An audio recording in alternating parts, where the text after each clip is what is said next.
Deeper on this story in regards to China-U.S. relations. Leland, of course, the host of On Balance.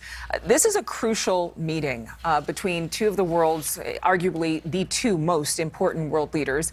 Xi is notorious for his own brand of diplomacy, which is more confrontational. What approach or tone does Biden need to have in order to not hit a wall here?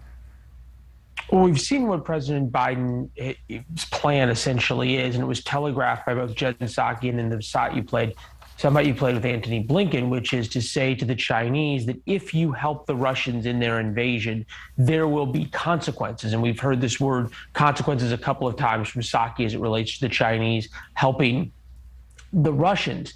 What's interesting is if you play the sound of the warnings to China about helping Russia, they're almost identical to the language and the verbiage that's used when the White House was trying to tell Vladimir Putin not to invade Ukraine, not to tell Russia not to invade Ukraine.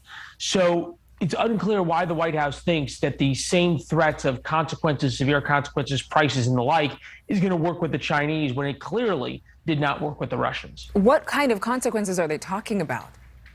Well, it's a great point. There's no way to do to the Chinese economy what we've done to the Russian economy. Even the sanctions against Russia, as ineffective as they have been against Russia, aren't practical for the United States to do to China. So who knows? And that's been the White House's strategy so far, both with China and with Russia, to not say what these consequences will be. It's like a don't test me kind of thing. They're going to be so bad you don't want to find out.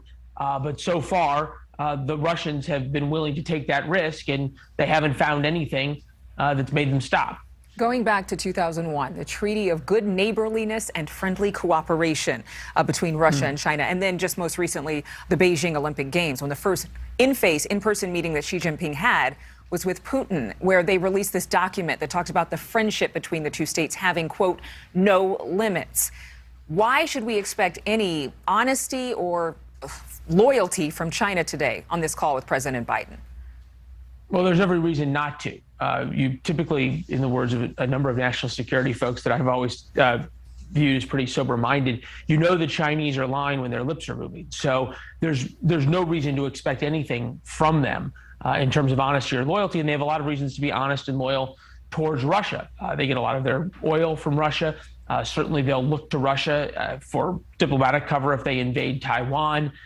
The Chinese have made it pretty clear how they view the United States, which is a competitor, if not an enemy. So it's unclear why the administration thinks that the strategy they've used with the Russians is going to work with the Chinese. On the other hand, they don't really have a choice because they've not been willing to confront the Chinese in a way, even over the past year, that would give the Chinese any reason for pause. In fact, we know that the United States talked to China in January and February and tried to get them to convince Russia not to invade Ukraine. And as the story goes, we don't have our own reporting, but there's pretty significant reporting out there. The Chinese ran to the Russians and said, hey, this is all the stuff the Americans know, just so you know, they know, and are asking us not to do anything, but go ahead, do whatever you want. And obviously we'll give you the cover we did. This is just the latest in tensions between China and the U.S. You think about COVID, you think about Taiwan, you think about the trade war. So a continuing story. Leland, thank you, as always, for waking up early after a very long night. You can watch On Balance with Leland Vittert every weeknight on NewsNation. It starts at 7 Eastern, 6 Central Time. Thank you so much for watching. Make sure to click on the red subscribe button below so you can get more of NewsNation's fact-driven, unbiased coverage.